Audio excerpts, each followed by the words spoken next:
Assalamualaikum warahmatullahi wabarakatuh. Bismillah, alhamdulillah, la haula wa la quwata illa billah. Allahumma salli wa sallim wa barik ala sayyidina Muhammad wa ala ali sayyidina Muhammad walhamdulillahi rabbil alamin. Kaum muslimin rahimakumullah, berkorban nanti kita di hari raya Idul Adha itu adalah ibadah, dan orang ibadah itu akan dapat dua balasan dari Allah. Setiap ibadah apapun akan dapat dua balasan dari Allah.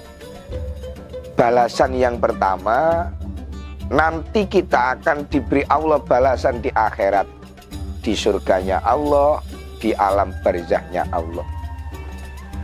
Balasan yang kedua bisa langsung kita rasakan di dunia ini. Maka ibadah kurban itu juga seperti itu. Contoh, orang yang berkorban itu akan mendapatkan balasan nanti di alam barzah, nanti di akhirat. Sayyidina Ali pernah berkata, barang siapa yang sudah nekat kepingin kurban, kemudian dia berjalan untuk mencari hewan, entah kambing, entah sapi, yang tujuannya untuk disembelih, untuk dikorbankan di hari Idul Adha, itu dibalas oleh Allah. Balasannya adalah satu langkah dia mencari hewan korban, 10 kebaikan akan diberikan kepadanya, 10 keburukan akan dihapus dari dirinya, dan satu langkah tadi itu bisa mengangkat 10 derajatnya. Ini salah satu contoh kalau orang beribadah itu akan dibalas Allah, namanya pahala. Tidak hanya itu, kalau ngomong pahalanya orang yang berkorban.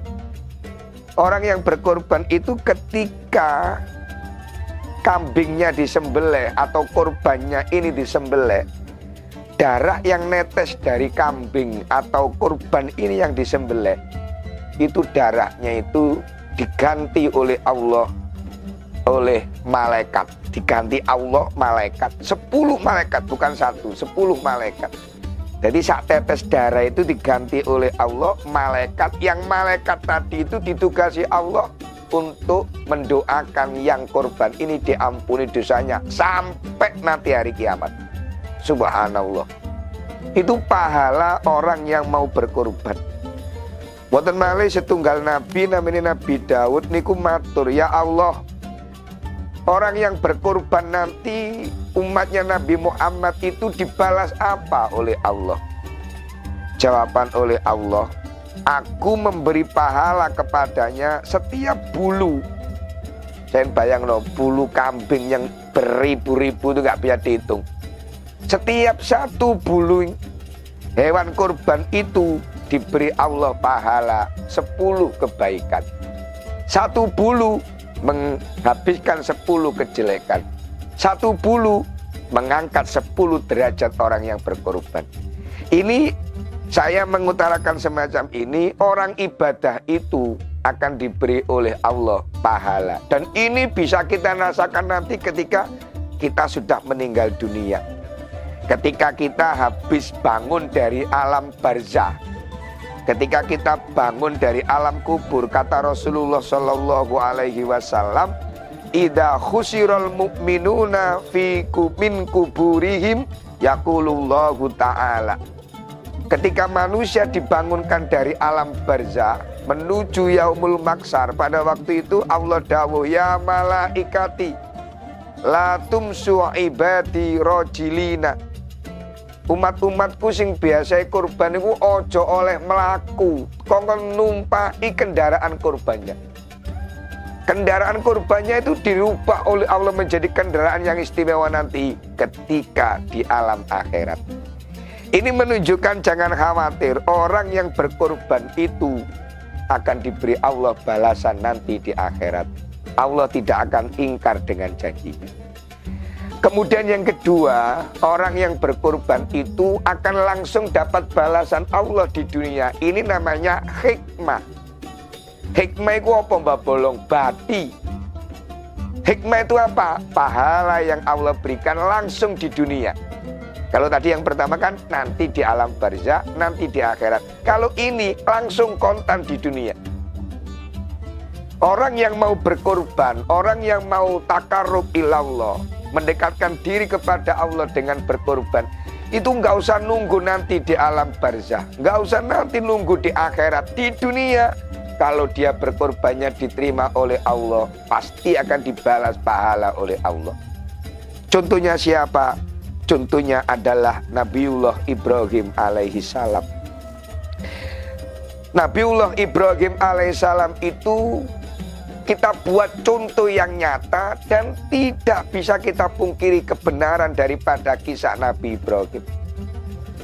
Itu sebuah contoh bahwasanya orang yang mau berkorban langsung dibalas oleh Allah kebahagiaan. Ayo jamaah, siapa yang gak ingin di dunia ini hidup kaya barokah? Ayo jamaah, siapa yang gak kepingin di dunia ini mempunyai anak generasi yang soleh solihah? Pasti semuanya ingin mempunyai turun yang soleh, kaya raya, barokah. Siapa yang kita tiru kalau bukan Nabi Ibrahim, orang yang mengorbankan kebahagiaannya demi kekasihnya Allah Subhanahu wa Ta'ala. Kaum muslimin rahimakumullah, ringkasnya Nabi Ibrahim dimuliakan Allah semacam itu. Rahasianya apa yang perlu kita tiru? Ada 3 hal yang perlu kita catat. Yang pertama, ikhtartu amrallah ala amri ghairihi. Nabi Ibrahim itu mendahulukan apa yang disenangi oleh Allah daripada mendahulukan kesenangan nafsunya sendiri. Jadi kalau kita ingin menjadi orang yang baik, orang yang bahagia, contoh yang pertama dari Nabi Ibrahim adalah kita kalau sudah diperintah Allah, jangan ragu, kita lakukan perintah Allah. Nanti balasannya seperti Nabi Ibrahim. Nabi Ibrahim yang kedua kemuliaannya itu wa mahtamamtu bima takafalallahu li. Tidak pernah ragu terhadap apa yang Allah janjikan. Tawakal, pasrah kepada Allah. Nomor 3 kemuliaan Nabi Ibrahim yang dilakukan adalah wa ma taghasaitu wa ma taghadaitu illa ma'adzaif. Tidak pernah makan kalau tidak bersama tamu, baik di sore hari maupun di pagi hari. Ini menunjukkan bahwa Nabi Ibrahim itu betul-betul keimanannya, keyakinannya, kebahagiaannya ini dipercayakan kepada Allah Subhanahu wa Ta'ala.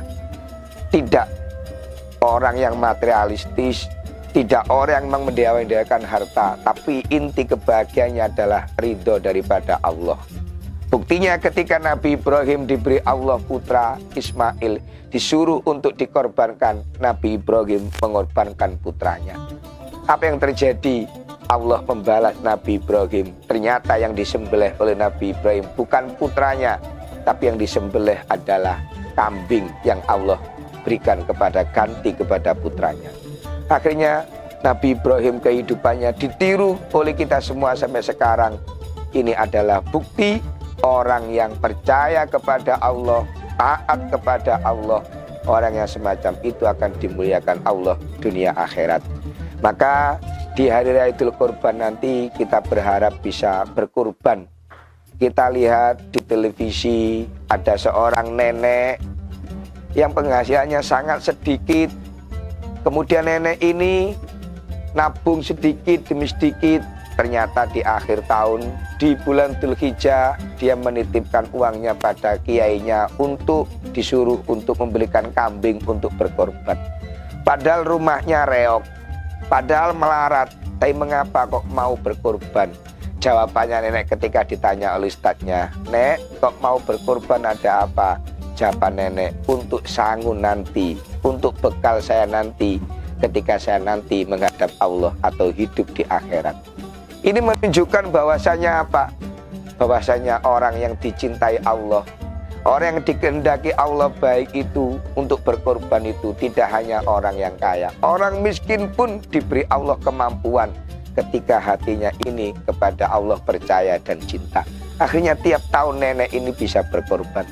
Masa kita kalah dengan anak kecil yang diberitakan di televisi itu hanya jual es lilin, dia nabung, pada akhir tahun di bulan Dzulhijjah nabungannya ini dibedol, ternyata bisa buat kambing untuk berkorban.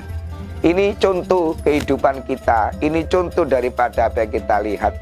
Kita yang agak mampu dari mereka, kita yang agak banyak rezekinya dari mereka. Kalau kita nggak niat, kalau kita nggak cinta pada Allah, nggak percaya pada Allah secara betul, kita bisa kalah dengan mereka-mereka yang rezekinya lebih sedikit daripada kita. Itu saja yang bisa saya sampaikan. Semoga nanti di Raya Idul Adha kita diberi kesehatan, diberi rezeki, sehingga nanti kita berbagi, berkorban kepada yang lain. Sekian, mohon maaf, terima kasih. Assalamualaikum warahmatullahi wabarakatuh.